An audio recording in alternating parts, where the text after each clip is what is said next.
Hello student, this is Pankaj Dhiman, faculty member of SBS Law College, Shri Ganganagar. We are studying Code of Civil Procedure 1908 and Limitation Act 1963. And next question is, what are the various rules as a disability extending the time of limitation as provided under section 6, 7 and 8 of the Limitation Act? तो इसको हम यहाँ पे study करेंगे। देखिए बहुत important question है यहाँ पे। डिसेबिलिटी जो है एक रीज़न हो सकता है extending the time of limitation. तो आपको जो एक टाइम प्रेस्क्राइब किया गया है कोर्ट के थ्रू कि इसी लिमिटेशन एक्ट के अंडर कि आपको इसी टाइम के अंडर कोर्ट में आके अपनी अपील या पटिशन वहाँ पे लगानी है। तो अगर आप में कोई डिसेबिलिटी आ जाती है तो सेक्शन 6, 7 एंड 8 ऐसे प्रोविज़न हैं जो कि आपके टाइम को एक्सटेंड कर देते हैं, आपके टाइम को बढ़ा देते हैं वहाँ पे। It is a general rule of the law limitation that instituting the suit or for the applying the execution of decree the plaintiff must be competent। तो यहाँ पे ये बहुत इंपॉर्टेंट जनरल रूल क्या है लॉ ऑफ लिमिटेशन का कि जब भी कोई सूट फाइल करे कोर्ट में तो वो कॉम्पिटेंट होना चाहिए। तो competent means that he must be major and healthy and should not be insane minor and idiot. तो कॉम्पिटेंसी किसी पर्सन की कब होती है? जब वो मेजर होता है, हेल्दी होता है, इनसैन नहीं होता, माइनर नहीं होता, इडियट नहीं होता। It will be considered as a legal disability. अगर ये डिसेबिलिटीज़ उसमें हैं तो लॉ ऑफ लिमिटेशन उसको लीगल डिसेबिलिटी मानता है और आपका टाइम एक्सटेंड हो सकता है जब तक आप में ये डिसेबिलिटी ख़त्म नहीं हो जाती। So long as this disability remain the period of limitation will not be counted. तो जब तक आप में ये डिसेबिलिटी है, मीन्स आप माइनर है, इनसैन है, जो है इडियट है, तो आपका लिमिटेशन पीरियड स्टार्ट नहीं होगा। Provision have been made under section 6, 7 and 8 of the Limitation Act 1963। तो इसके प्रोविजन जो है सेक्शन 6, 7 और 8 में किए गए हैं। इसके अकॉर्डिंग अगर आप में कोई डिसेबिलिटी है तो आपका पीरियड ऑफ लिमिटेशन तब तक स्टार्ट नहीं होगा, ये तब तक एक्सटेंड हो जाएगा जब तक कि आप में वो डिसेबिलिटी ख़त्म नहीं हो जाती। लीगल डिसेबिलिटी क्या है? सेक्शन 6 इसके बारे में बताता है। If any person is minor, insane or idiot at the time of institution of suit or execution of decree, then the period of limitation will be counted from the time when such disability is removed। अगर कोई भी person minor है, इंसैन है, idiot है, जब उसने कोई suit institute करना था या फिर at the time of execution of decree, तो then the period of limitation will be counted. तो पीरियड ऑफ लिमिटेशन तब से स्टार्ट होगा जब उसमें ये डिसेबिलिटी ख़त्म हो जाएगी। मीन्स जब वो मेजर हो जाएगा, सैन हो जाएगा, इडिट हो जाएगा, तब उसमें ये जो है डिसेबिलिटी ख़त्म हुई मानी जाएगी। एग्जाम्पल है for bringing a suit for recovery of money the period of commences from the 20 August 2005 but on that date the plaintiff was a minor. तो लास्ट डेट क्या थी? 20 अगस्त 2005 थी सूट फाइल करने की, जो है रिकवरी ऑफ मनी का suit file करने के लिए। लेकिन उस टाइम पे प्लेंटिफ क्या था? माइनर था, इंसेन था, एडिट था। The situation continue up to the 15 March 2006। और ये सिचुएशन जो है 15 मार्च 2006 तक बनी रही। तो और उसके बाद वो ठीक हो गया। तो उसका टाइम जो स्टार्ट होगा वो कब से होगा? 16 मार्च 2006 से स्टार्ट होगा, क्योंकि 20 अगस्त 2005 से स्टार्ट नहीं होगा, 16 मार्च 2006 से स्टार्ट होगा। और 15 वाला दिन भी यहाँ पे जो है नहीं माना जाता है, उसके अगला दिन जो है माना जाता है। तो 16 मार्च 2006 से उसका टाइम स्टार्ट होगा, जिस दिन उसकी वो डिसेबिलिटी खत्म हो गई। Duni Chand versus Kuldeep Singh AIR, it has been said by the applicable section 6 clause 1 for the computation of period of limitation the plaintiff must be insane minor aided on the commencing date। तो period of limitation को commence करने के लिए, उसका time extend करने के लिए ज़रूरी है कि वो उस टाइम पे माइनर, इडियट और इंसेन हो। Now if any person is suffering from one disability at the time of computation of the period of limitation and before this disability vanishes he suffers from the another disability, then the period of limitation will be commenced on the date when all disabilities will come to an end। तो यहाँ पे ये बताया अगर कोई person जो है सफ़र कर रहा है किसी डिसेबिलिटी से, जब वो टाइम पीरियड ऑफ लिमिटेशन जो है कंप्यूट होने वाला था, कंप्यूटेशन में चल रहा था, और वो जो है अभी उस डिसेबिलिटी से ठीक हुआ नहीं और उसको एक नई डिसेबिलिटी वहाँ पे आ जाती है। And before this disability vanishes he suffers from the another disability. एक और डिसेबिलिटी उसको आ जाती है, हालांकि अभी का पर्टिकुलर पीरियड ऑफ चला हुआ था, वो स्टिल डिसेबल था। जैसे ही वो डिसेबिलिटी खत्म हुई उसमें कोई और डिसेबिलिटी आ गई, then the period of limitation will commence on the date when all the disability will come to an end. तब तो पीरियड ऑफ लिमिटेशन तब स्टार्ट होगा, केस फाइल करने का टाइम आपका तब से स्टार्ट होगा जब पहली डिसेबिलिटी और जो दूसरी डिसेबिलिटी है कि दोनों खत्म वहाँ पे हो जाएंगी। For example the plaintiff was minor on the date of commencement the period of limitation.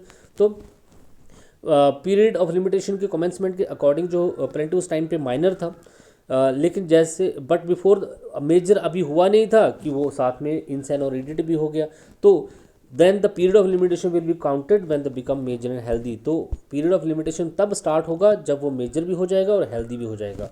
If such disabilities remain till death, अगर उसमें ये डिसेबिलिटी जो है, अगर वो माइनर था तो अगर उसको माइनर में ही डेथ हो जाती है, अगर इंसेन था तो इंसेन में ही उसकी डेथ हो जाती है, then his legally representative may bring a suit after the death within such period which otherwise would have been allowed to him. तो उसके जो लीगली रिप्रेजेंटेटिव हैं वो एक टाइम के अंदर जो है सूट फाइल कर सकते हैं जो उनको टाइम अलाउ किया जाएगा। For example the death of the minor take place before bringing the suit. तो सूट फाइल करना था उसने 18 साल के बाद, उससे पहले उसकी डेथ हो जाती है, तो उस कंडीशन में उसके जो लीगल रिप्रेजेंटेटिव हैं वो जो टाइम अलाउ होगा उसके अंडर जो है सूट फाइल कर सकते हैं, जब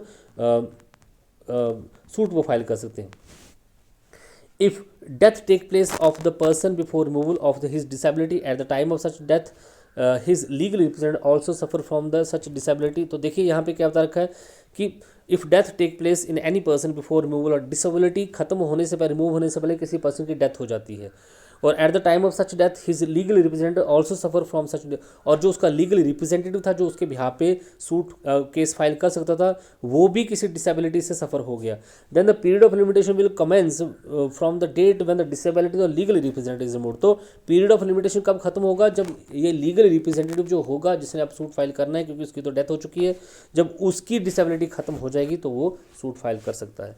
similarly if the death of any person takes place after the removal of disability but before the expiry of the period of bringing suit, यहाँ पे ये बताया गया कि अगर डेथ जो है किसी भी पर्सन की हो जाती है after the removal of disability, ख़त्म होने के बाद उसकी डेथ होती है, लेकिन सूट फाइल करने से पहले उसकी डेथ, डिसेबिलिटी उसकी खत्म हो चुकी है लेकिन सूट फाइल करने से पहले उसकी डेथ हो जाती है, then his legal representative may bring a suit within such period as could have been brought within the such period and had there been no death. तो उसके जो लीगल रिप्रेजेंटेटिव जो time उसको मिलना था suit file करने का, उस टाइम के अंदर जो है वो सूट फाइल वहाँ पे कर सकते हो। सेक्शन 6 आपको ये बताता है कि अगर माइनर है, इनसेन है, इडिट है, तो उस कंडीशन में ये डिसेबिलिटी मानी जाएगी, और जब तक उसकी जो डिसेबिलिटीज़ ख़त्म नहीं हो जाएंगी ना तो वो और ना ही उसका रिप्रेजेंटेटिव जो है, अगर रिप्रेजेंटेटिव में भी डिसेबिलिटी आ जाती है तो वो सूट फाइल कर सकते हैं। Disability of the one of the several person. अब यहाँ पे दिक्कत क्या है कि अगर कोई सूट जो है ए और बी सी ने मिल के लगाना है और उनमें से ए जो है वो डिसेबल हो जाता है, तो क्या बी और सी उसके बिहाफ पे डिस्चार्ज कर सकते हैं या उसकी बिना कंसेंट के वो सूट फाइल, वो अपील या सूट फाइल कर सकते हैं? यही बता रखा है सेक्शन 7 के under section 7 the supplementary provision of section 6 have been made according to this where there is a several person entitled to institute the suit of apply the execution decree jointly and any of them suffer from the disability then the discharge might have been given without the consent the time will start of run against all of them. तो इस condition में यही बता रखा है कि जहाँ पे ज्वाइंटली कोई सूट फाइल करना था, कोई केस फाइल वहाँ पे करना था और एक पर्सन वहाँ पे डिसेबल हो जाता है, तो जहाँ पे विदाउट कंसेंट कोई सूट फाइल किया जा सकता है वहाँ पे वो अदर पार्टी जो है बी और सी जो है वो सूट फाइल कर सकती हैं, और जहाँ पे उनकी कंसेंट के बिना, एक ही कंसेंट के बिना सूट फाइल नहीं हो सकता वहाँ पे वो सूट फाइल नहीं कर सकते। इट मीन्स कि वो एक ही कंसेंट के बिना डिस्चार्ज नहीं दे सकते हैं, यही यहाँ पे बता रखा है। But when the discharge could not have been given without the consent of the person, then the time will not start from the run against any of them। अगर कोई भी सूट जो है उसकी कंसेंट के बिना, जो कि अब उसमें डिसेबिलिटी आ गई, उसकी कंसेंट के बिना स्टार्ट नहीं हो सकता है, तब टाइम जो है विल स्टार्ट नहीं होगा। Any of them become the competent to give discharge of them, जब तक कि वो जो है कॉम्पिटेंट नहीं हो जाता या फिर उसमें जो डिसेबिलिटी है वो ख़त्म नहीं हो जाती है। तो यहाँ पे ये बता रखा है कि अगर ज्वाइंटली कोई सूट फाइल करना था और उनमें से एक पर्सन जो है कोई डिसेबल हो जाता है, तो बी और सी जो सूट फाइल कर सकते हैं अगर वो सूट ऐसा है जो कि विदाउट द कंसेंट फाइल किया जा सकता है। लेकिन अगर सूट ऐसा है जहाँ पे without the consent of all जो है केस फाइल नहीं किया जा सकता है, तब वो सूट फाइल नहीं कर सकते, वो तब तक उनको वेट करना पड़ेगा जब तक कि डिसेबिलिटी जो है ए पर्सन की ख़त्म नहीं हो जाती हमारे एग्जाम्पल के अकॉर्डिंग। तो यहाँ पे ये बता रखा है कि डिस्चार्ज कैसे हो सकता है। लाला राम बसी राम स्वरूप AIR 1964 केसेस में इलाहाबाद हाईकोर्ट ने बोला कि Mitakshara school of Hindu law karta of the manager of the joint family has been considered the competent of give discharge without the consent. लेकिन सेक्शन 7 के अंडर जो है हिंदू जॉइंट फैमिली और जो है मैनेजर ऑफ जॉइंट फैमिली जो है कोपासन जो है वहाँ पे हेड ऑफ द जो है फैमिली जो करता होता है वो बाकी फैमिली के बिहाफ पे वैलिड डिस्चार्ज जो वहाँ पे दे सकता है, यहाँ पे बता रखा है।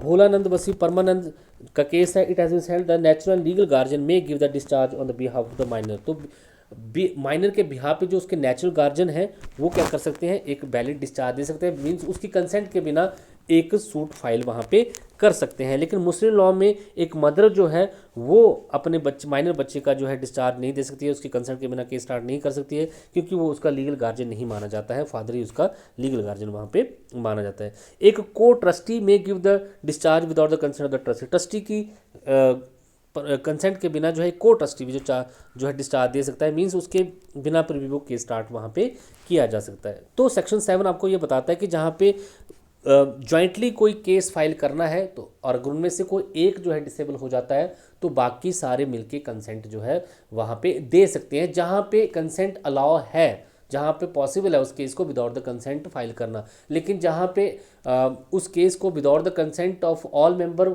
फाइल नहीं किया जा सकता तो फिर वहाँ पे सूट भी फाइल नहीं होगा और वहाँ पे फिर लिमिटेशन पीरियड जो है वो रुक जाएगा और वो तब स्टार्ट होगा जब वो उस पर्सन में जिसमें डिसेबिलिटी आ गई है उसकी डिसेबिलिटी खत्म ना हो जाए। लेकिन यहाँ पे ये बताया गया कि करता हो हिंदू जॉइंट फैमिली में अगर वो करता है तो वो बाकी पर्सन के बिहाफ पे जो है वो एक वैलिड डिस्चार्ज या उनके बिहाफ पे केस स्टार्ट कर सकता है, क्योंकि करता आपने पढ़ा है। इसी तरीके से जो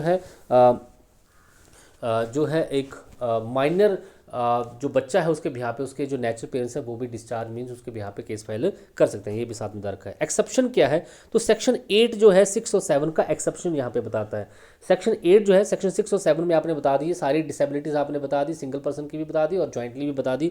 सेक्शन 8 यहाँ पे 6 और 7 के क्या बताता है, एक्सेप्शन बताता है। The provision of section 6 and 7 are not applicable in the case of preemption. Preemption आपने पढ़ा है, हक शुफा मुस्लिम लॉ में आप पढ़ते हैं, वहाँ पे जो है आपका पीरियड ऑफ लिमिटेशन सेक्शन 6 और 7 अप्लाई नहीं होते हैं हक शुफा केसेस में। दूसरा, एक बार लिमिटेशन पीरियड जो है स्टार्ट हो जाता है तो वो मैक्सिमम 3 साल का हो जाता है। तो आपकी जैसे डिसेबिलिटी खत्म होगी तो जैसे मान लीजिए कोई माइनर था वो मेजर हो गया तो वो 18 साल में मेजर हो जाता है और अब उसके पास 21 साल का मैक्सिमम टाइम है सूट फाइल करने का। तो एक बार जब आपका लिमिटेशन पीरियड जो है स्टार्ट हो गया तो वो 3 साल से ज़्यादा नहीं हो सकता है, ये यहाँ पे बता रखा है। Under the provision of section 6, if the commencement of the specific time of limitation, if any person suffers from any disability, then the time will start to run against him only when its disability is moved, while section 8 says that the such person can bring suit within the period of 8 years after the disability is removed। तो section 8 आपको यही बताता है कि आपके पास एक बार limitation period start हो गया मीन्स डिसेबिलिटी खत्म होगी तो आपके पास फिर सिर्फ 3 साल का मैक्सिमम टाइम है, उसके बाद आपके पास टाइम वहाँ पे नहीं है। और हक शुफा के केसेस पे भी सेक्शन 6 और 7 अप्लाई नहीं होता है। Thank you so much.